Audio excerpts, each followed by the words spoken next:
With the Venture X business card from Capital One, you earn unlimited double miles on every purchase. And with no preset spending limit, your purchasing power adapts to meet your business needs. Capital One, what's in your wallet? Find out more at CapitalOne.com/VentureXBusiness. Terms and conditions apply. I'm Sarah Lynch, and you are listening to Your Next Move, Audio Edition, produced by Inc. and Capital One Business. On today's episode, host Aisha Bo talks with Rahul Vohra, founder of Superhuman. Designed to integrate seamlessly with Gmail and Outlook, Superhuman uses features like AI, summarization, and split inbox to create the fastest email experience ever made. In their conversation, they explore how important time management is for founders and how the speed of progress at a company usually boils down to how much time the founder has to spend on what really matters instead of pointless busy work. But before we get to that interview, I talked with Ami Videk, Vice President of Credit Card, Business Cards, and Payments at Capital One. She shared more insight into how digital tools can help founders manage their time as effectively as possible to grow their businesses. Ami, thank you for being here today. Thanks so much, Sarah. I'm so glad to be here. What are some ways that founders can minimize the time-consuming tasks that get in the way of using their time to grow their businesses? Well, one of the best ways you can do that is to take an inventory of all of your processes and see where there are issues. Some clues that you can improve a process include anything that requires duplicate or a lot of manual work, which can introduce errors. Anything that becomes a bottleneck where projects get delayed, they take longer than expected or affect deadlines. Or if a process is generally inefficient and not using the best technology. Basically, if you or your team are left thinking there's got to be a better way, there often is. So once you identify ways to save time, how do you go about actually making them more efficient? Well, there are a lot of ways you can improve your productivity. One of the ways I've improved my own productivity is by adopting digital tools designed to streamline processes. According to research conducted by our Capital One Insight Center, 90% of business owners said that digital tools helped them run their businesses more efficiently. Another 90% said that digital tools helped them find clients, and 86% said that digital tools helped them survive the past 4 years. Let's talk about some specific ways that digital tools can make a difference. Absolutely. There are a lot of ways that digital tools can make a difference for you and your business. Some digital tools can automate simple daily tasks like meetings, making recurring payments, writing welcome and post-purchase emails. You can also use automation to streamline customer-related processes, like planning email marketing campaigns, scheduling social media posts, or using chatbots to answer basic or common questions from your customers. Integrating digital tools into your business operations can also help you run your business by consolidating your data into one hub, eliminating silos, and letting departments like finance, HR, sales, and others easily interact and share data as you scale your business. And don't forget that choosing partners that have well-developed digital tools can also save a lot of precious time. For example, your Capital One business account lets you manage users, schedule payments, integrate expense management software, and much more. Ami, thank you for being with us and sharing these insights about how digital tools can improve productivity. Thanks, Sarah. It was so great being here with you today.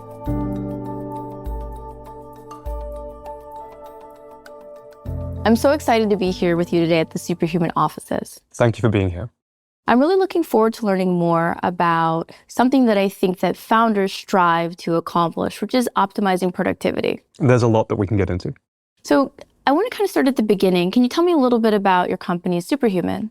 Absolutely. Superhuman is a revolutionary AI email reimagined for teams.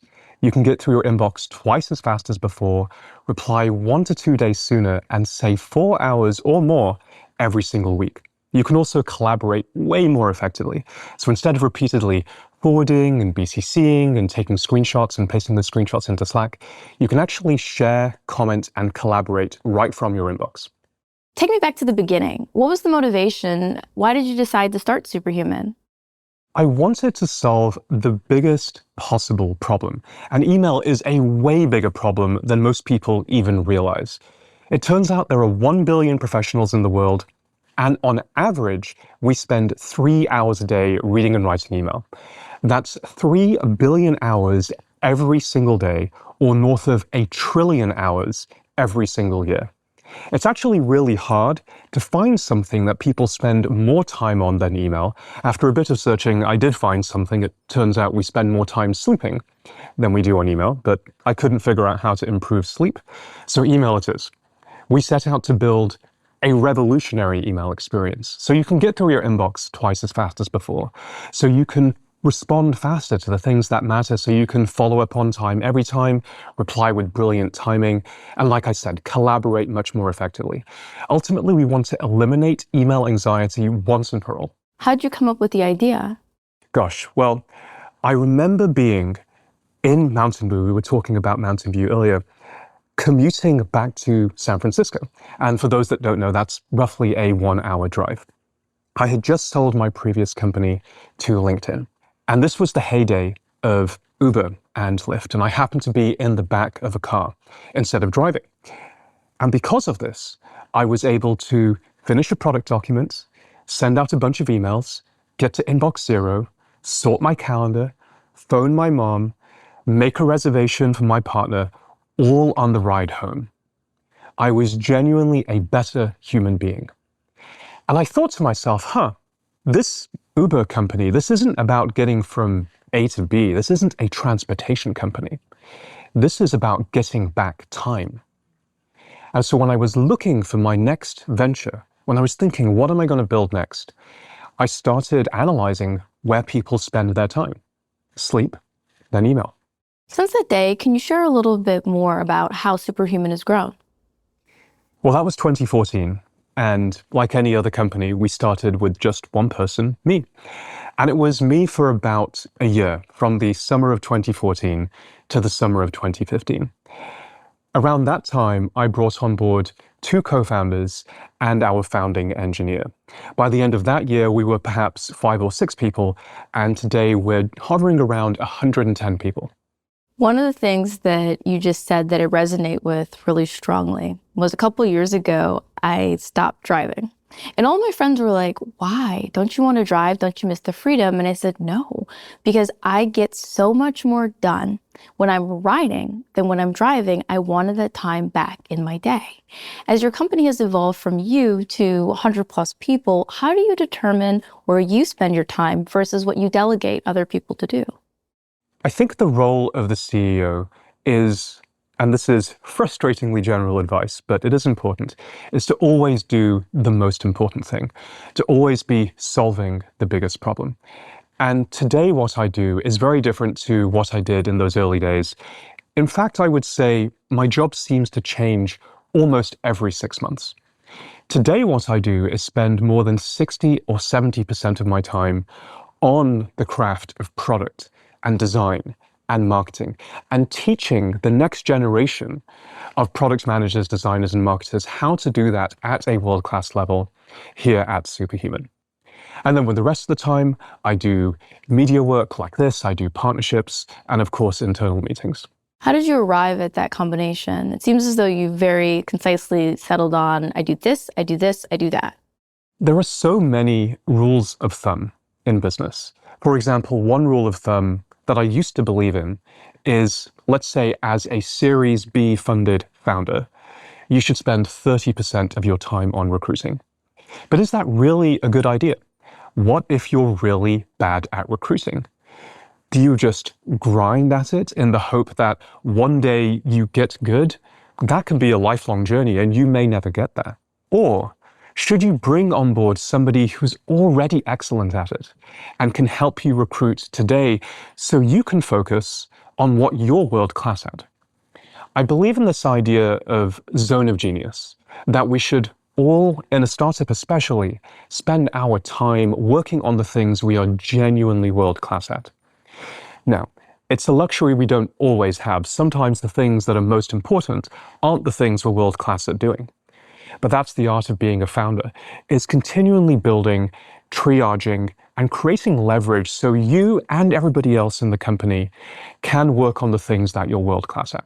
I struggled with this early on. I would say when we were between 1 and 10 people, I was doing a lot of things that I was not necessarily good at. What would you say maybe is like the magic number when you can really get clarity on your zone of genius and decide to stay in there and operate in there? Well, hopefully you can get clarity on what your zone of genius is relatively early. Maybe you're coming out of a previous venture or previous work, or a hobby has grown up and you know that maybe you're fantastic at design, or perhaps you're just wonderful with operations.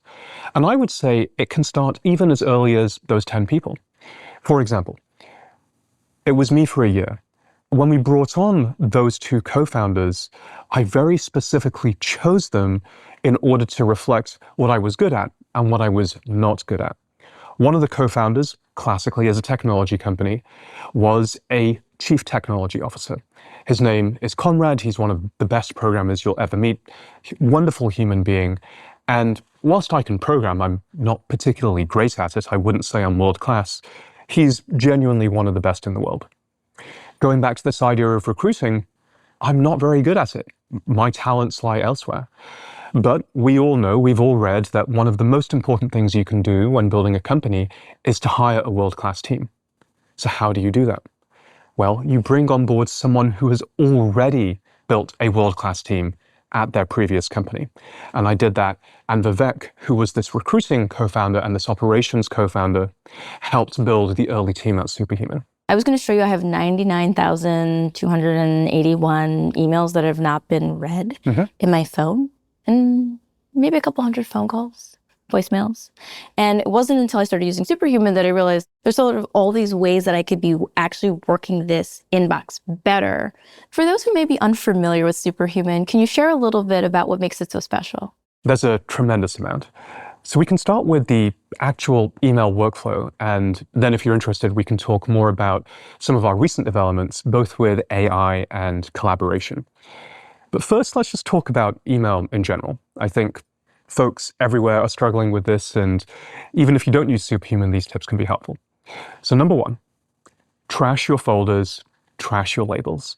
A lot of people, myself included, I did this earlier in my career, would meticulously file every single email they get into a label or into a folder. And it turns out that this is wasting a vast amount of time. So just don't do it. It's much faster to find an email via search than it is to pre-filter them all into a folder or a label. So that alone can save you an hour a week. The second thing I would say is, and I know you're a fan of these, use the keyboard shortcuts. Let's assume you work an 8-hour day. If you use keyboard shortcuts in all of your software, it turns out you'll save 134 hours every single year. That's 17 work days back every single year. The third thing I would say is archive your backlog. You've talked about having tens of thousands, I think 90,000+ unread emails. Yeah, I'm a serial email non-opener. I have about 99,000 emails that I have not opened over the last decade. Since I founded the first business, I see them every day when I open the phone. And I will tell you, they give me anxiety. They are the artifacts of a lack of productivity. Well, we're here to eliminate that email anxiety, so we can split this into two problems. There's the not opening, but also that number, 90,000, is huge. I mean, it's psychologically daunting, it's scary, it creates anxiety. So what we want to do is not keep them lying around. I've seen inboxes, believe me, I've seen some inboxes with millions of emails, and nevertheless, people keep them lying around out of a sense of misguided guilt, the idea that perhaps one day we'll reply to these emails. But will you really reply to an email that's older than a month or even older than a week? Well, the answer is probably not. So what we need to do is figure out your email use by date, the date beyond which we know realistically you're not going to respond to those emails. Archive everything before then and older, and you'll be within a stone's throw of inbox zero. I always like to say that the E in email, it's for evidence. There are certain emails that are histories of conversations that I would like to memorialize and keep. Say, for example, the conversation I had with the lawyers about the formation of the first company. How do you store a conversation? I don't plan to open or respond to those emails, but I really would like to keep them. So there's a nuance here. Of course, when you archive an email, and this is true whether it's in Gmail or in Outlook, and Superhuman works with both of those, you're not losing the email. You're merely removing it from your inbox. And what the studies have shown is, if you want to find that particular email again, your brain's actually very, very good at either remembering the sender or remembering a keyword or remembering something about the subject line and going back to retrieve it. Where labeling or where foldering actually does make sense, there is one use case where it does make sense, is collating emails where one search would not otherwise find them all together. For example, my favorite example, but it's a topic no one likes to discuss, taxes. Right? You're going to get a bunch of K1s, 1099s, all these various bits and pieces depending on what you do. I mean, you're an entrepreneur, you probably get these from like 8 different organizations. It's a lot, right? What I do, and this is my only label, is whenever I get something I know that I'm going to need to go to my accountant later, instead of sort of pre-filing it into Dropbox or what have you, I just give it the taxes label. And then when it comes to tax season, I go to the taxes label or the taxes folder, just go through everything, download it all in one go, and then hand it over. That's because there's no one search that would collate these emails, but that's actually a very rare situation. I absolutely love that, right? I came for emails, but I'm definitely staying for the taxes. I have not found an efficient way to do it. I mean, we just have big folders of 2018, 2019, 2020. I mean, this is actually something my organization is grappling with right now. So I do appreciate the game. For sure. Okay, so we have don't label, don't folder. We have use keyboard shortcuts. We have archive your backlog. We have a bonus tip on taxes. Okay. Okay. The next thing is you mentioned tens of thousands of unread emails. There are basically 2 ways to manage an inbox. You can either let it grow indefinitely and let the unread emails be the list of things to do. Or, seems like maybe you do this. I feel a little bit attacked, but continue. Or you can archive emails when they're done and let the inbox itself be the list of things to do. And hopefully I'll convince you that the latter way is better. It turns out to be much faster. So can I ask, does this work in all email providers or is it just in Superhuman? Because I live in fear of archiving. I've archived things that I haven't been able to find. So I just want to know, can I do that in, I mean, I am a Superhuman user, so I'll let that slip. But can anybody do that anywhere or does it only work in Superhuman that way? It works pretty much anywhere. Okay, good. So in Gmail, when you archive an email, it takes it out of the inbox. But if you were to search, you'd find it. And there's a special folder in Gmail called All Mail that has all of your mail, including anything you've archived. And in Outlook, it's a little bit different, but when you archive it, it takes it from the inbox folder and it puts it in an archive folder. But again, searching would find it. And Superhuman works with both of those. So yes, absolutely. Perfect. But let's get back to this idea of the 2 ways to manage your inbox. One, an infinite list with unread emails as the things to do, and the other, hopefully a small list or a smaller list where the things in the inbox are the list of things to do. Let's say you're doing it the first way. Let's say you're meticulously maintaining that unread status, and an intriguing new email comes in. You can't help yourself. You're going to open it, you're going to glance at it, and oh, wow, that dopamine rush hits. But now you have to mark it as unread again because you haven't done the email. But wait a minute, there's one more thing you have to check. So you open it again, and now you have to mark it as unread again.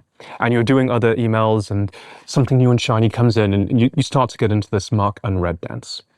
It is very wasteful, and you continuously have to do all of these actions.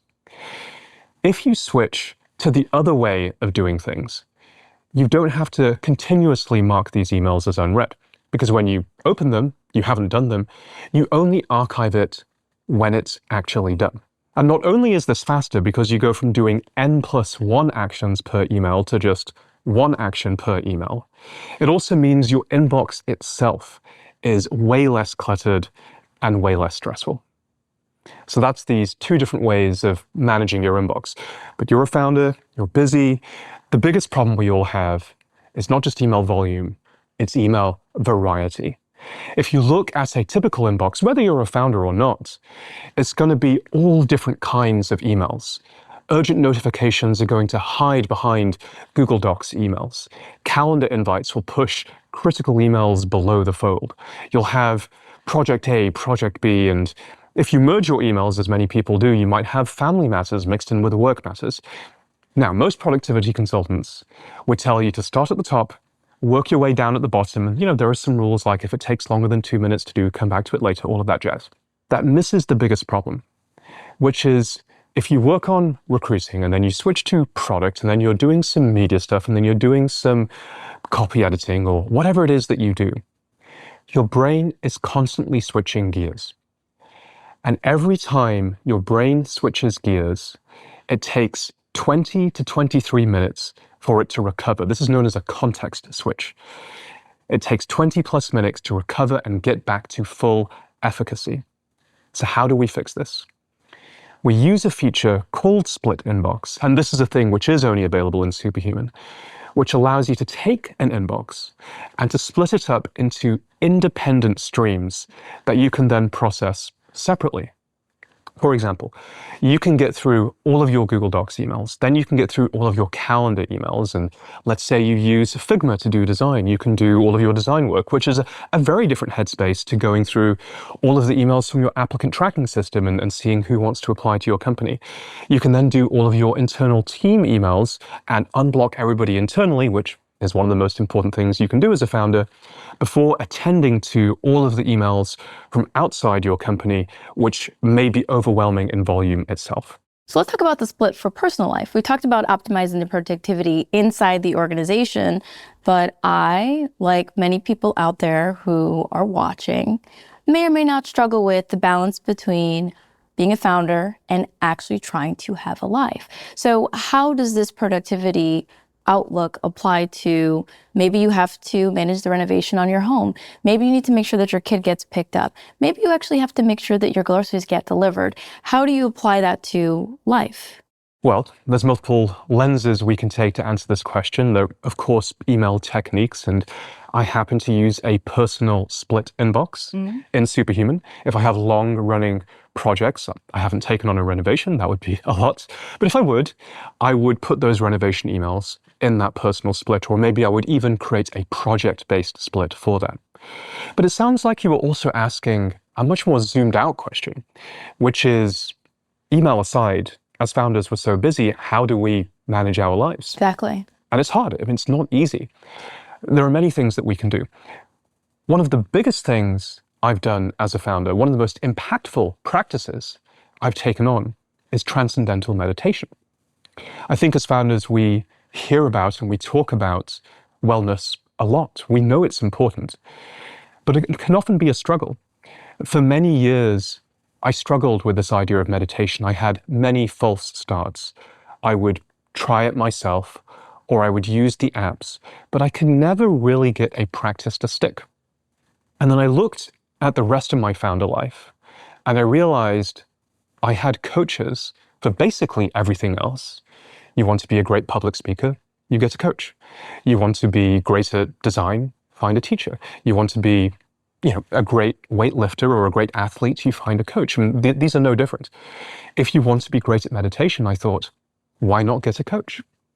And so I asked around, and several of my founder friends referred me to this gentleman, Laurent Valasek.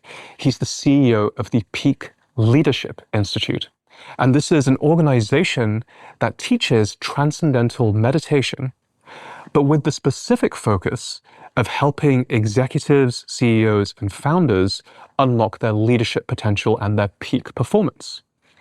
And Laurent, who is the founder who teaches this, he has been a CEO 3 times over. So he knows exactly the stresses that we're under and how to teach this practice. So he taught me this practice. It was very intensive. We were together for hours a day for the first week or two, and then it tailed off over time. And for the first time, a meditation practice stuck. So I now meditate for an hour a day, half an hour in the morning, half an hour in the evening. And I can honestly say it's changed my life. Initially, I simply felt happier. But over time, I began to notice other more profound effects. I'm more creative. I'm more focused. I have more attention.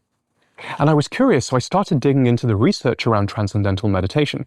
And very interestingly, it turns out that of all of the forms of meditation, transcendental meditation, or TM as it's often called, is the one that is shown to most impact focus, creativity, attention, and executive function, all the things that you want to drive up as a founder. And other forms of meditation are at best about as good as placebo. So that's been the biggest thing I've done. One of the things I really thought was fascinating about you is that you have this background in gaming. How does that influence your approach? I've actually been, confession, obsessed with game design my entire life. As a kid, I learned how to code just so I could make games. And before I was a founder, I was a professional game designer. As a founder, I've gone deep into the principles of game design. Now, as it turns out, there is no unifying theory of game design. Instead, we have to draw upon the art and science of mathematics and narrative and storytelling and psychology and put that all together. And at Superhuman, we found a number of factors, 5 key factors, that make for building productivity software that's as fun as a game, productivity software that you can play. And those factors are goals, emotions, toys, controls, and flow. And for each of these, we've come up with principles. An example principle would be make fun toys and then assemble them into games. A question I like to ask is this: is a toy the same as a game? They do seem different. For example, we play with toys, but we play games. A ball is a toy, but football is a game. So let's take an example of a fan favorite feature from Superhuman. You've probably used it thousands of times, the time autocompleter. This is the thing you use to snooze emails. So you pull up the time autocompleter, you hit a keyboard shortcut, and you can type in whatever you want. It can be gibberish, and it does its best to understand you.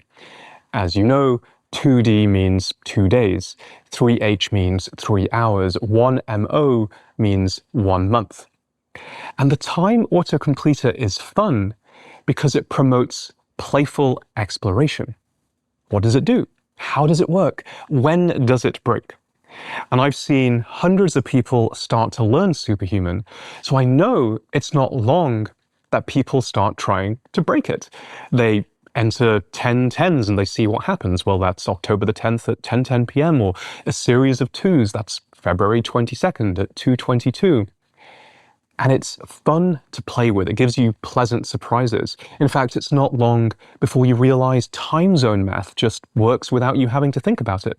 You can type in 8 a.m. Tokyo time, and that automatically translates to 1 a.m. local time, and the email is scheduled so you don't have to stay up that late. So if you're building a product and that product is made of features, look at those features and ask, do they indulge playful exploration? Are they fun even without a goal? Do they create moments of pleasant surprise? If so, congratulations, because what you actually have is a set of fun toys, and with those you can assemble a really fun game. So when we talk about optimizing productivity as founders, what does a workflow look like to you? This is something that I think you can get arbitrarily complex about, but I like to keep it very simple. I believe that as a founder, you've optimized your workflow if you can do 3 things. Number 1, you can rapidly unblock your team. Number 2, you can do the work that you think is most important, as well as the work that is most urgent for you. Both of those are obviously critical.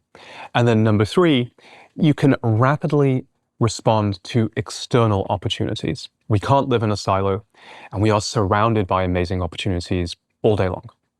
So those are the 3 things. It's as simple as that. So on that last point of being surrounded by amazing opportunities all day long, when I first started out, I felt a lot of stress because there was always something that I wanted to do that I couldn't, or that needed to get done that I didn't get done. How do you approach the mindset piece of productivity? How do you become okay with not being able to do everything? Inevitably, there will be something that you really, really, really want to do, but you're not going to be able to get it done. Well, let's get a little bit philosophical and talk about the difference between submission and surrender. When you submit to something, you don't have agency. You're being forced into it. The circumstances are making you do the thing. If you submit to only having 24 hours in a day, or maybe 8 productive hours, and this idea that you are unable to do all the things that you can possibly do, you're giving up your power in that situation. And I think that's the trap that many first-time founders fall into. I certainly did. It creates anxiety. But the honest truth is, we can't do everything. So what mindset do we take? It's not submission, it's surrender. When you surrender to the idea that there are 24 hours in a day, or maybe only 8, 10, whatever useful working hours, you're making an active choice to say, yep, this is the reality of the world. This is the reality that everybody has to face. And these are the hours I have, and I'm okay with this, and I'm going to roll with this, and these are the things that I'm going to do. Now, I realize it can sound like just two very similar sounding words, but if you really embody them and embody the difference between what it is to be submitted to something and what it is to surrender to something, you'll feel the difference. Submission is something that is done to you. Surrender is something that you are in control of and that you are choosing to do. And that's the mindset difference. Yeah, sometimes I choose not to do cardio. Well, that's a form of surrender in its own way. And maybe you're going to spend that time doing something else. I do. Although I've sort of taken your approach where I now have reached a new level of boss where I'm able to communicate efficiently using AI-enabled tools on the treadmill. So I've been able to craft my emails while I work out. Amazing. While I know that no 2 days as a founder are the same, can you walk us through a day in your life? If I have to, I'll wake up with an alarm. But believe you me, my preference is not to do that. And multiple studies have shown it's best to wake up without an alarm. So I try to train myself to wake up at roughly the same time every day. Once I'm awake, I'll then do that transcendental meditation that we've talked about, and that takes about half an hour. Then, depending on what the day is, I'll hit the gym and do one thing or another. I usually alternate strength with zone 2 cardio. So some days I'll do half an hour of zone 2 cardio. I like to use an elliptical because, unlike running, I can listen to a podcast or watch something on YouTube or whatever. It's relatively easy to focus on a screen. And then when I'm doing strength training, I just go down to the garage where we've built out a COVID-style gym, and I do my stuff there. That takes a lot of time. And some days, especially if it's leg days, it's going to take some time. And over the years, I've just had to surrender to the idea that if I want to be in peak physical condition, which then means I'm in peak CEO condition, this is time that I have to invest. And there's a big mindset shift there from this is time that's being taken away from the company to actually this is time I'm investing in me, which I can then put into the company.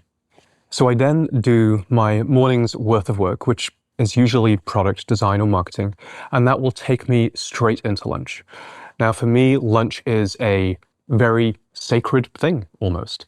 And because I'm taking my health very seriously, insofar as possible, I actually cook all of my own meals myself. And I count my macros, plus or minus to the gram, which may sound crazy for a lot of people, but I'm dialing it in for protein, for carbs, and for fats. And you want to hear something even crazier? I have eaten the same meal for dinner and for lunch every single day for probably the past 40, 45 days at this point, because I'm experimenting with the recipe. I'm dialing little bits up, dialing little bits down. For me, it's a pursuit of art, it's a pursuit of craft. And every single day it gets just a little bit more delicious. I actually see it as no different to building a delightful product, constructing a delightful meal. So that's my little side quest for lunchtime. I really enjoy it. And it allows me to also achieve my physical goals because it goes hand in hand with working out. And then I take another stretch of work. I usually meditate at around 3:30 p.m., which is when my body naturally starts craving that. And that resets me. Without that, I wouldn't be able to function effectively for the afternoon and the early evening periods of work. But then I go into that before breaking again for dinner. I usually have a cookie. A cookie? Yeah. What time do you have the cookie? 3 o'clock. 3 o'clock. 3 o'clock, I have a cookie. I will get a glass of water. And in the pandemic, I actually started this and I love it. Go for a walk. They say when we're snacking, maybe that's actually a signal we're misinterpreting. I would be very curious what happened if instead of having a cookie, you meditated for half an hour instead. Would that cookie craving go away? You know what's interesting is I meditate in the morning and I meditate in the evening time, but I usually do that as part of, like you, my routine. So I have a period of time in the morning that I block out and I make it very clear to everybody that I am unreachable. I get up, I meditate and I pray because I don't view those as the same thing. And then I typically will walk to the gym, I'll have my workout, and then I will start emailing. Now, with the rise of AI, I've been a little bit more efficient at the gym. I can actually compose emails that make sense while I'm working out these days, but then I start my day. The evening snack, it's like a treat, it's a reward. It's a reward for staying on track because I, like you, actually eat relatively the same thing almost every day for lunch. I used to be an amateur bodybuilder and I just love the regularity of that. Now, I don't cook, so I need to know what your recipe is for lunch. I mean, I cook, but I don't cook during lunch because I don't typically have enough time. So I try to prep beforehand and just grab something and go. But the 3 p.m. snack, and cookies now were actually very good, right? I've got vegan cookies, I've got low carb cookies, I've got a lot of cookies. So I get to try it out, but I will refrain. I will think of you as I refrain from that cookie and maybe go for broccoli or something. It's just an interesting question. When is the optimal time for meditation? I haven't experimented with this, but what I was taught by Laurent, who is the CEO of that Leadership Institute, is what he has found, and he has experimented with this himself and also through a number of clients, is about mid-afternoon is ideal if what you're trying to do is optimize energy across the course of the day and also you meditate in the morning. But of course, everyone has a different circadian rhythm, so it's something that we each have to find ourselves. We're going to take a quick break and be back with more from Ayesha with Rahul.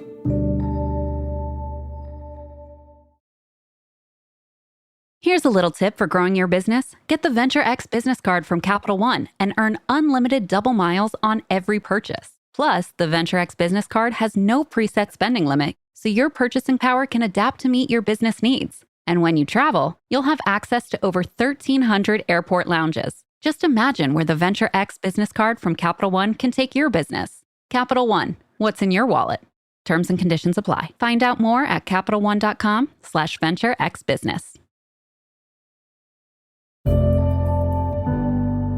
Having gone through 5 rounds of funding, of which you recently closed a Series C at $75 million, how do you balance productivity with fundraising? It isn't easy, and fundraising can suck up a huge amount of time, especially if it isn't going well. And sometimes we don't get a choice. It's fundraising or bust when we're running out of money.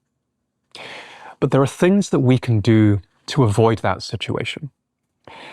There are 2 types of fundraise: the preempted fundraise and the marketed fundraise. The marketed fundraise is when you, quote unquote, go out to market and you tell people, hey, I'm over here, I'm fundraising, come talk to me, we're going to have conversations, they're going to take this long, and some founders try and set a deadline. I don't think that'll work as well these days as it may have would a few years ago, but that's the marketed fundraise. The preempted fundraise is very different. It's when no one knew that you were ever fundraising, and just quietly out of nowhere, you seem to have raised money. Now that's the ideal one. If at all possible, you want to be preempted. You don't want to be in market at all. So the question is, how do you get there? And it turns out the answer is by simultaneously being perpetually always in a state of not fundraising, whilst making great progress with the company and also being open to introductions from good VCs. Now, it does require 2 preconditions. You have to, number 1, be making great progress with the company, and number 2, you have to have some good VC relationships to kick those things off. But if you're not making great progress with the company, fundraising isn't going to happen anyway. So you can really boil it down to just those two little bits. Make sure the company's in great shape, and that's the number 1 thing to focus on. If that's not true, you're not going to raise.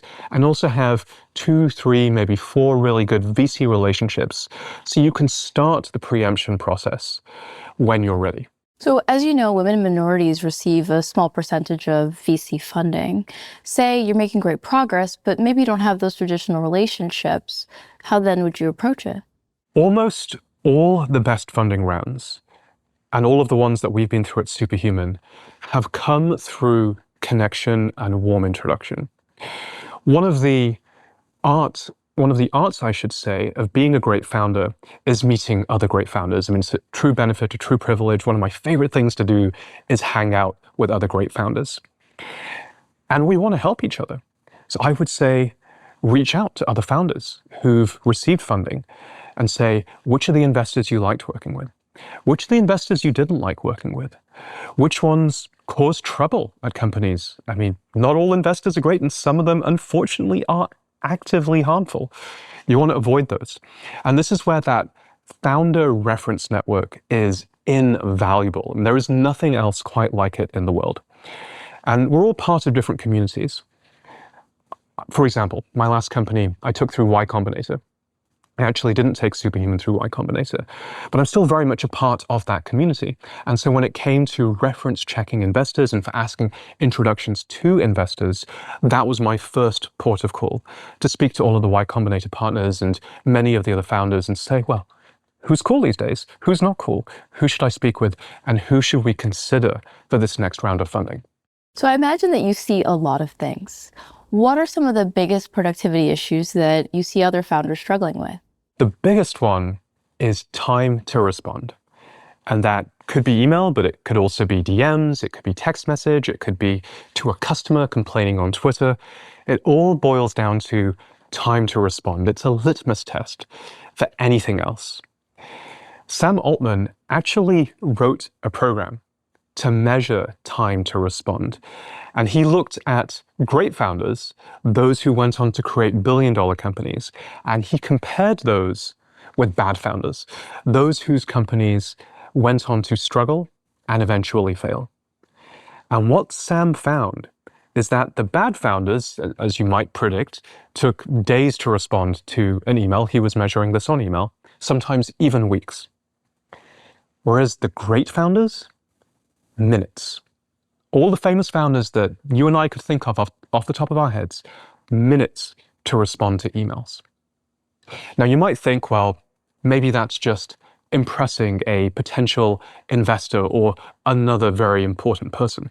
But like I said, it's a litmus test for everything else about your company. If you've ever thought as a founder, oh, I wish people would do more, or I wish things would move faster, here's the newsflash. Nothing will happen at your company faster than you're pushing it to happen. You set the bar for speed at the company as a founder. But this cuts both ways. The magic works the other way also. The moment that we as founders start moving faster, our companies move faster also. I hear you're a big fan of the switch log. What is it? How do you track it? And what do you learn from it?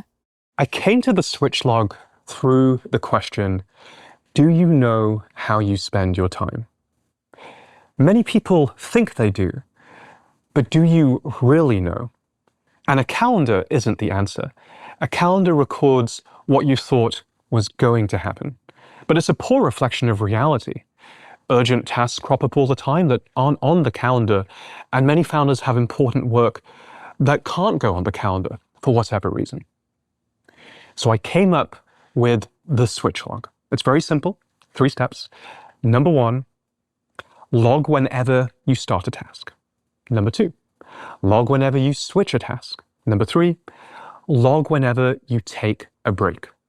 And that's it. Now, I happen to use Slack to do this log.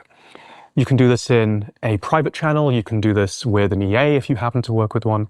And the way that it looks is TS:, that stands for task switch, and then the thing that you're doing. So for me, for example, it might be 9, I wouldn't write the time because Slack captures the time, but TS:, review launch materials for today. And then perhaps 9:30, review latest product design, 10, review latest something else, and so on and so on. The reality of being a founder is things are going to crop up all the time. Urgent things you didn't plan for, things that weren't on your calendar. And if you're like me, you might want to only do a task for 2 minutes before you go, I really don't feel like doing that thing. I want to go and do some other thing. The switch log accommodates all of that. If you switch from one task to another in 5 minutes, that's fine. Just send another task switch. If you forget to log a task, which is also very common, that's fine. Just go back into the Slack channel and write the time and the name of the action, and it can be fixed later on. And if you take a break, that's also fine. Just go TS:break. This way, instead of constantly feeling anxiety around what is it I should be doing, just trust your gut. As founders, we have great intuition. In fact, that's our secret weapon, is to constantly be refining and honing that intuition and follow it. Of course, turn up to your meetings. I'm not saying bail on all your meetings. Go to those.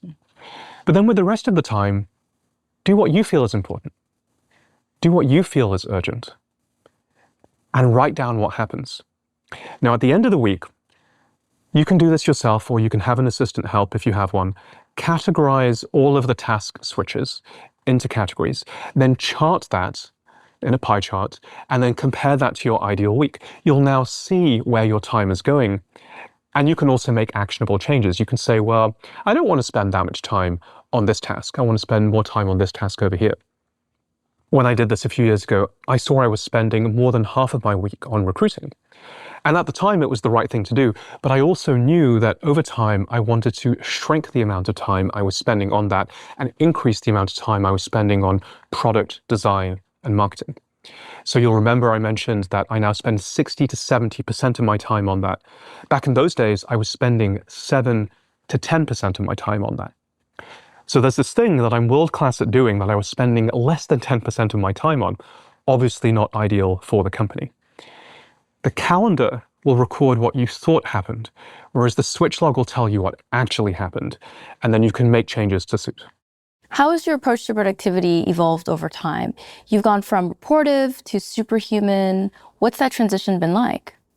In the early days, I would simply try and work as many hours as I could, with deleterious health effects.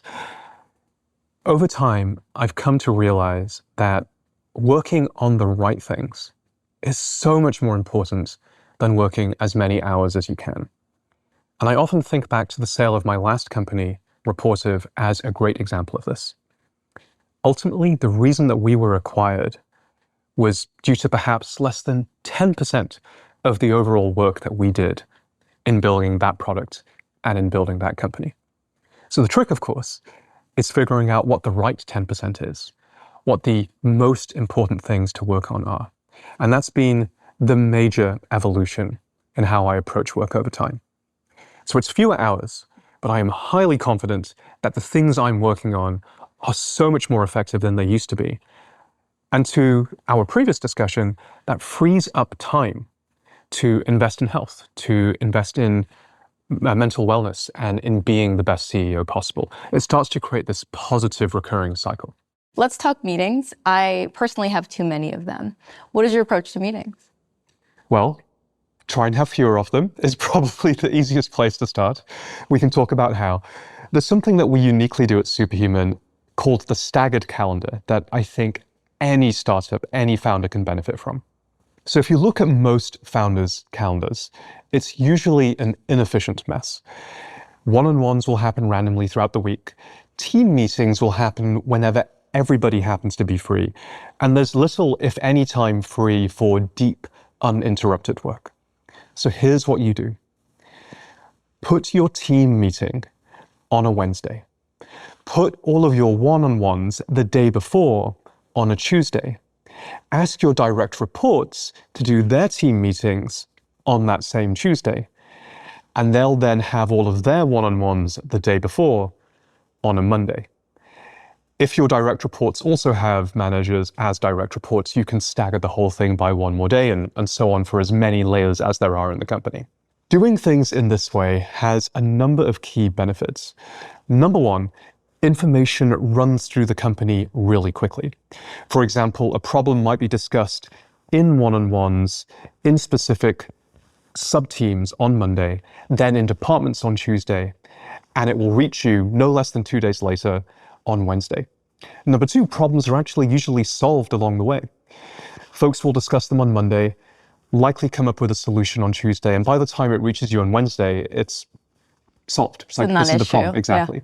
Yeah. And number 3, which you might really appreciate, it actually leaves most of Monday, all of Tuesday, and all of Thursday and Friday free for deep, uninterrupted work, which is when we get to do the stuff that only we uniquely can do. So that's the staggered calendar, and it can have a huge impact. Do you have any rules of thumb about meeting length? While I may have many meetings, one of the things that I did was I decided to protect my calendar. I am infamous for lunches on there, right? I've got noon, it's lunch, I'm eating. Because as a founder, I need to put some regularity around my eating schedule. But I also decided that meetings were only going to go 45 minutes to an hour when they absolutely had to. And we employed more of a stand approach for some other meetings where I really wanted to put the pressure on the team to get them done efficiently. Do you have any approaches like that that you use? Very similar. I can't actually think of any regular meeting I'm in that lasts an hour. I think if you have that, you should look at that and go, does it really need to be an hour? So I would take 30 minutes or 45 minutes by default. And actually, even that makes me feel, well, why don't we talk and see how long it takes? If we can get this wrapped in 15 or 20 minutes, why don't we simply do that? Any strategies for getting to 15 minutes from 30? Start a timer. I love this. I love this. Set it this. as a goal. Just say, why don't we aim to be done in 15 minutes? Okay. And there's nothing like a constraint to actually get people to business and get through things. I agree, but you know that no one wants to feel like they're on the clock. So I like your approach of, well, why don't we try to get this, just subtle suggestion, why don't we try to wrap this up in 15? I mean, you can do it that way, or you can just say, we're going to be done in 15 minutes. I want people to feel as though they can feel relaxed when they come to me and that they don't necessarily feel pressure to be efficient, although I understand the necessity, because sometimes when people are efficient, they leave out really important things that are more emotional. And so I like to give the room for that. There are some people you can speak to very directly and they're crisp and they're ready for that. But then there are other people, depending how they are, where they just want to be able to take their time and maybe they express themselves a little bit more slowly, but I want to give them the fullness of the 30 minutes. Yeah. I understand the 45 minutes or the hour, but 15, I'd never really thought to approach it that way. I think a lot of this depends on the kind of person that you best work with, the seniority of person that you want reporting to you.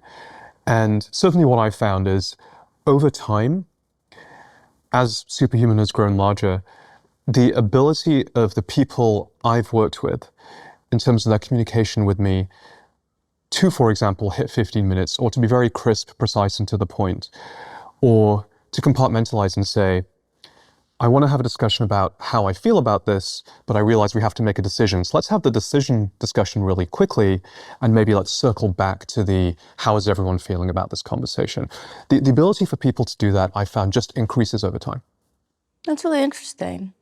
Well, just to make sure I understand it, everybody else is having more meetings, but not you, right? You're staggering it so that everyone else, so the people that are reporting to you, they're having the meetings and then the information will trickle up?